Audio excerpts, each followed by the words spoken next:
जय माता दी मित्रों, आज हम चर्चा करने वाले हैं एक ऐसी घटना, ऐसे गोचर के बारे में, ऐसे राशि परिवर्तन के बारे में जो 18 साल बाद लगभग होने जा रही है। यानी 30 अक्टूबर 2023 में राहु का राशि परिवर्तन हो रहा है। यानी राहु मेष राशि से मीन राशि में यानी उल्टी गति में जाकर मीन राशि में गोचर करने वाले हैं। वहीं पर अगर देखा जाए तो राहु का जब गोचर होगा तो केतु का गोचर भी कन्या राशि में होगा। और राहु का ये जो गोचर है, केतु का जो ये राशि परिवर्तन है, एक तो 18 साल बाद हो रहा है मीन राशि में, साथ ही साथ 18 महीने के लिए रहेगा। यानी कि देखा जाए तो 30 अक्टूबर 2023 से लेकर और 30 मई 2025 तक राहु देव मीन राशि में रहने वाले हैं और वहीं पर केतु देव कन्या राशि में रहने वाले हैं। आज हम चर्चा करेंगे राहु के बारे में और अगले एपिसोड में मित्रों हम चर्चा करेंगे कि केतु के बारे में। ये एपिसोड होगा राहु के ऊपर कि राहु का 12 राशियों पे क्या प्रभाव पड़ेगा, इसके बारे में इस कार्यक्रम में चर्चा करेंगे। सबसे पहले राहु का मंत्र, ओम अर्धकाया महावीर्या चंद्रादित्य विमर्दनम सिंगिका गर्भ संभूतम तम राहु पर्णमाम्यम। यानी अर्धकाया महावीर्य, यानी कि राहु की अर्धकाया है और महावीर्य का मतलब बहुत ज़्यादा लालसा और महत्वाकांक्षी वाला ग्रह।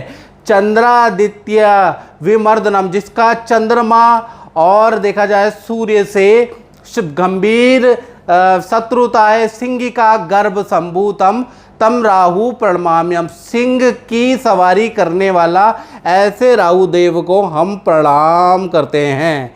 चलिए, सबसे पहले राहु देव कौन है, और ज़्यादातर दर्शकों को जो ज्योतिष के अंदर इंटरेस्ट रखते हैं उन्हें मालूम है, लेकिन फिर भी मैं थोड़ा सा अपनी ओर से पौराणिक महत्व भी आपको बताने जा रहा हूँ और वैज्ञानिक महत्व भी बताने जा रहा हूँ।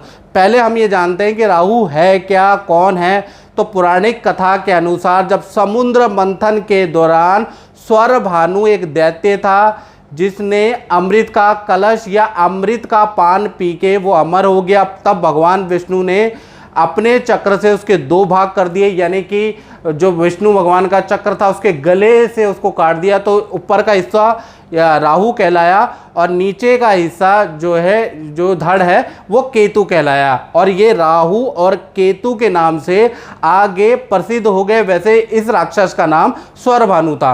अब वैज्ञानिक महत्व के बारे में मित्रों जानते हैं तो देखिएगा कि सूर्य, ये सूर्य है और सूर्य की परिक्रमा पृथ्वी करती है। मान लीजिए सूर्य है, सूर्य की परिक्रमा पृथ्वी करती है और पृथ्वी की परिक्रमा कौन करता है, चंद्रमा। तो जब जो पृथ्वी की जो कक्षा है और चंद्रमा की कक्षा देखा जाए, जब ये आपस में 2 भागों में ऊपर और नीचे काटती है, यानी कि 2 अक्षांश में काटती है, जो चित्र में दिख रहा है, और उसको नॉर्थ नोड और साउथ नोड कहा जाता है। यानी नॉर्थ नोड और साउथ नोड कहा जाता है और इसको टोटल इस घटना को लूनर नोड कहा जाता है। वहीं पर आपको ऊपर की तरफ केतु महाराज मिल जाएंगे, नीचे की तरफ आपको राहु महाराज मिल जाएंगे, जो कि पृथ्वी की कक्षा और देखा जाए चंद्रमा की कक्षा को 2 भागों में 2 बिंदुओं पे काटता है। आपको चित्र में समझ में आ जाएगा मैं क्या कहना चाहता हूँ। यहीं पर है राहु और केतु, याद रखिएगा।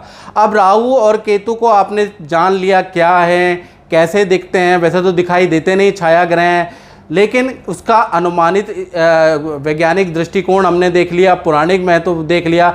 अब राहु केतु के कुछ रोचक तथ्य मैं बताने जा रहा हूं जो कि आपको बड़ा हैरान करने वाला है। पहला मित्रों, राहु केतु की कोई अपनी राशि नहीं है। यानी कि अभी तक, यानी कि इस वीडियो 2023 तक और जब से राहु केतु का सर कटा है तब से अभी तक विद्वानों के बहुत अलग अलग मत है। मतलब राहु केतु में जितना कन्फ्यूजन है ना मित्रों, उतना कन्फ्यूजन किसी में नहीं है। कोई ये मानता है कि मिथुन राशि राहु की उच्च राशि होती है, कोई मानता है कि धनु राशि राहु की उच्च राशि होती है। इसी प्रकार से केतु में अलग अलग कन्फ्यूजन है, कौन मित्र है कौन शत्रु है, लोग अलग अलग तरीके से अलग अलग विद्वान डिस्क्राइब करते हैं, बिल्कुल कन्फ्यूजन है इसमें। साथ ही साथ सबसे बड़ी इंटरेस्टिंग बात मैं आपको बताऊं, राहु केतु एक ही शरीर से उत्पन्न हुए हैं। यानी कि एक आत्मा दो जान है, लेकिन उसके बाद भी देखा जाए दोनों में भी आपस में शत्रुता है। यानी जब देवता का दर्जा दोनों को मिल गया, राहु को और केतु का, तो एक दूसरे से भी चिढ़ने लगे और एक दूसरे से भी शत्रुता इन्होंने कर ली, जैसे भाई भाई आपस में लड़ते हैं। इसी तरह से देखा जाए तो दूसरा इंटरेस्टिंग पॉइंट क्या है, राहु जिसकी कुंडली में प्रबल होता है ना, वो बहुत बड़ा कॉपी कैट होता है। अब कॉपी कैट का मतलब कि ऐसे व्यक्ति के अंदर चालाकी और देखिए चालाकी जन्मजात होती है। ऐसे लोग बहुत चालाकी करते हैं, बुद्धि से बहुत तेज होते हैं, साथ ही साथ किसी चीज़ की कॉपी करने में मास्टर, जैसे कहते हैं ना, जूते की कॉपी बना ली, सॉफ्टवेयर की कॉपी बना ली, उसकी नकल बना ली, कॉपी करने में बड़े एक्सपर्ट होते हैं, ओरिजिनल को भी मात देते हैं। जिनका राहु अच्छा होता है, याद रखिएगा स्टूडेंट, जिनका भी राहु अच्छा होता है तो कहीं ना कहीं केंद्र त्रिकोण में बैठा है, शनि की राशि, बुध की राशि, शुक्र की राशि में बैठा है, तो मान के चलिए ऐसे लोग कॉपी कैट बड़ी जल्दी कर लेते हैं। किसी की लाइफस्टाइल को फॉलो करना, कोई टेक्नोलॉजी की कॉपी करना बहुत अच्छा कर लेते हैं और सक्सेसफुल हो जाते हैं। साथ ही साथ केतु के बारे में बात करें तो केतु जो ग्रह है वो इंट्यूशन वाला होता है। यानी केतु जिसका भी स्ट्रांग होता है, और केतु किन राशियों में स्ट्रांग होता है ये बड़ा कंफ्यूजन है। केतु अधिकतर मित्रों जो राशियां हैं बुध की, गुरु की, शुक्र की राशियों के अंदर स्ट्रांग होता है। याद रखिएगा, बुध की राशि, गुरु की राशि, शुक्र की राशि में स्ट्रांग माना जाता है केतु को। तो यहाँ पर केतु अगर होंगे तो आपकी कुंडली में और केंद्र त्रिकोण में होंगे तो केतु आपका अच्छा है, आपके अंदर इंट्यूशन पावर हो जाएगी। यानी आपको एक अनुभव पता चलेगा कि आगे क्या होने वाला है, 10 साल बाद टेक्नोलॉजी कहाँ जाएगी, आपको बुरे और अच्छे की इंट्यूशन आने लगेगी, आपके अंदर इंट्यूटिव पावर आ जाएगी, जिसके कारण आप जो हैं अपने भविष्य को अच्छा बना सकते हैं। तो राहु और केतु दोनों अगर अच्छे हो जाते हैं तो कहीं ना कहीं एक में चालाकी बहुत अच्छी मिलती है और एक में इंट्यूटिव पावर ज़्यादा मिलती है। साथ ही साथ एक और इंटरेस्टिंग पॉइंट बताता हूँ, राहु केतु हमेशा वक्री होते हैं, यानी कि हमेशा उल्टे ही चलते हैं, लेकिन इनकी दृष्टि सीधी होती है। याद रखिएगा, इनकी जो दृष्टि होती है कुछ विद्वानों के अनुसार 5वीं, 7वीं और 9वीं दृष्टि होती है। याद रखिएगा, और विज्ञानों को मतलब विद्वानों के अलग अलग मत भी हैं राहु को लेकर। कोई 5वीं, 9वीं और 7वीं दृष्टि मानता है, कोई कहता है कि इनकी जब कोई राशि ही नहीं है तो इनकी दृष्टि का कोई महत्व नहीं है, लेकिन मैंने खुद अनुभव में देखा कि इनकी दृष्टि का महत्व होता है। साथ ही साथ देखा जाए तो राहु जब भी राशि परिवर्तन करता है, जैसे कि 30 अक्टूबर 2023 में राहु देव राशि परिवर्तन कर रहे हैं, तो 9 महीने यानी शुरू के जो 9 महीने आपको अच्छा या बुरा दोनों इफेक्ट ज़्यादा मिलेगा, यानी ज़बरदस्त मिलेगा। अगर अच्छे होंगे तो अच्छा इफेक्ट मिलेगा और बुरे होंगे तो बुरा इफेक्ट आपको तुरंत मिलेगा, 9 महीने तक मिलेगा। फिर अंतिम के जो 9 महीने वो कहीं ना कहीं नॉर्मल होते हैं, यानी कि 9 महीने ज़्यादा इसका अच्छा या बुरा इफेक्ट मिलता है। अब इस कार्यक्रम में मेष से लेकर और मीन राशि के क्रम वाइज एक कार्यक्रम में हम चर्चा करेंगे कि मेष राशि के लिए कैसा रहेगा, वृषभ के लिए, मिथुन के लिए, कर्क के लिए, सिंह के लिए, पूरा डिटेल में ये कार्यक्रम रहने वाला है। और अगर आपको ये कार्यक्रम अच्छा लगता है तो आप मेरे चैनल को सब्सक्राइब जरूर करें। साथ ही साथ देखा जाए तो इस पोस्ट को शेयर करते रहे, क्या पता किसी के काम आ जाए। चलिए अब बात करते हैं लिब्रन के बारे में, तुला राशि के ऊपर क्या इसका गोचर का प्रभाव रहेगा। और तुला राशि पे 17 जनवरी 2023 में 7.5 खत्म हो गई है, ढैया खत्म हो गई है, यानी ढैया थी और ढैया खत्म हो गई है, लेकिन तुला राशि की ज़िंदगी फिर भी नहीं बदल रही है। तुला राशि वाले यही चिंता में कि सभी ज्योतिषी ने कहा था कि 17 जनवरी के बाद चीज़ें सही हो जाएंगी और नहीं हो पा रही है, करियर में ग्रोथ नहीं मिल रही है, कहीं ना कहीं देखा जाए वो उन्नति नहीं मिल पा रही है, और नौकरी में परेशानी ख़त्म नहीं हो रही, व्यापार बढ़ नहीं रहा है, नौकरी के नए ऑफ़र मिल नहीं रहे हैं, विद्या में कुछ अच्छा मिल नहीं रहा है, शादी के विवाह के योग बन नहीं रहे हैं। तो ऐसे में याद रखिएगा, गोचर का मतलब होता है जनरल प्रिडिक्शन तुला राशि वालों। तो कहीं ना कहीं गोचर पॉजिटिव हो गया है, जैसा कहा जाता है। जैसे मैं आपको बता देता हूँ, थोड़ा आपकी जानकारी के लिए बता देता हूँ कि क्या होता है कि जैसे आकाशीय क्षितिज में जैसे कि बहुत तेज़ बारिश आती है तो भविष्यवाणी होती है मौसमी बीमारी की कि बारिश आने वाली है, तो आप क्या परहेज रखते हैं, आप छाता रख लेते हैं अपने पास, आप रेनकोट रख लेते हैं ताकि आप बारिश से बचाव रखें, या उस समय पे आप निकलते नहीं है, याद रखिएगा, नदी में घूमने नहीं जाते हैं। इसी प्रकार से भविष्यवाणी होती है, आज मौसम बहुत अच्छा है, तो ऐसे में क्या करते हैं, आप घूमने के लिए खुद भी जाते हो और पिकनिक के लिए कहीं ना कहीं देखा जाए तो अपने परिवार को भी ले जाते हो, लेकिन खाना आप अपने घर से ही ले जाते हो या खाने के लिए पैसे ले जाते हो। इसी प्रकार से गोचर तो आपका बहुत अच्छा हो गया है, भाई आपको अपनी कुंडली भी तो दिखानी पड़ेगी कि आपकी कुंडली में आपकी दशा ठीक है कि नहीं है। अगर खराब होगी तो कहाँ से आपको रिजल्ट मिलेगा। गोचर चाहे कितना ही अच्छा क्यों ना हो जाए, गुरु का, शनि का, राहु का कितना ही अच्छा गोचर हो जाए, आपके जीवन में बदलाव नहीं आएगा, क्योंकि कुंडली में तो डिफेक्ट है ना। याद रखिएगा, सीढ़ी तो जब चढ़ोगे ना, जब सीढ़ी बनी होगी घर के अंदर, छत में तो जब ही जाओगे। याद रखिएगा, मौसम का लुत्फ तो जब ही उठा पाओगे।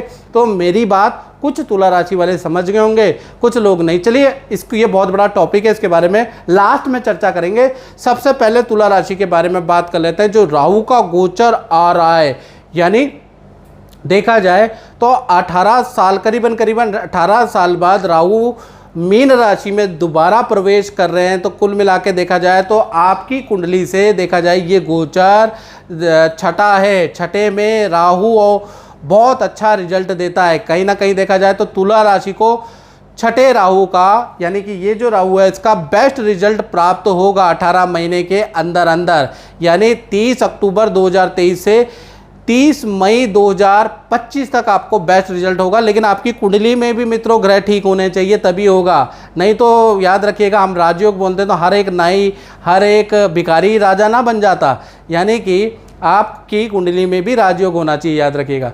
अब क्या रिजल्ट ये देगा, इसके बारे में चर्चा कर लेते हैं। 18 महीने क्या बेस्ट रिजल्ट रहेगा। ये छठा जो राहु है ये पद प्रमोशन के लिए बहुत अच्छा है। बड़ी कंपनी में आप आंख बंद करके अप्लाई कर ले, विदेश में काम करना चाहते हैं, इंटरनेशनल लेबल ब्रांड में काम करना चाहते हैं, वहाँ अप्लाई कर दे, आपको बेस्ट रिजल्ट अब शुरू हो जाएगा।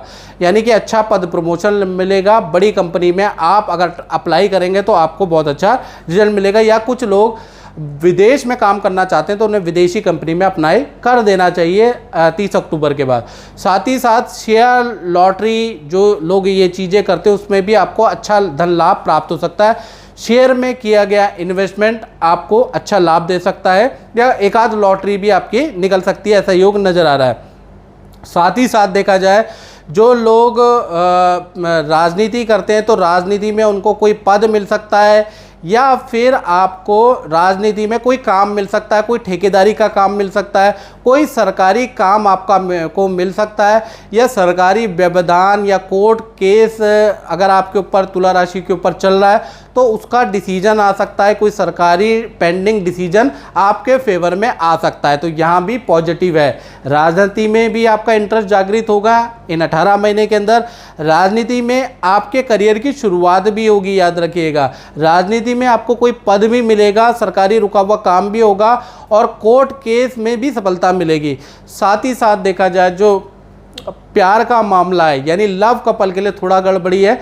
छठा भाव प्यार के मामले के लिए अच्छा नहीं होता, यानी कि लव कपल जो एक साथ रिलेशन में, लेकिन जो शादीशुदा नहीं है तो कहीं ना कहीं उनके में आपस में अनबन ज़्यादा रहेगी।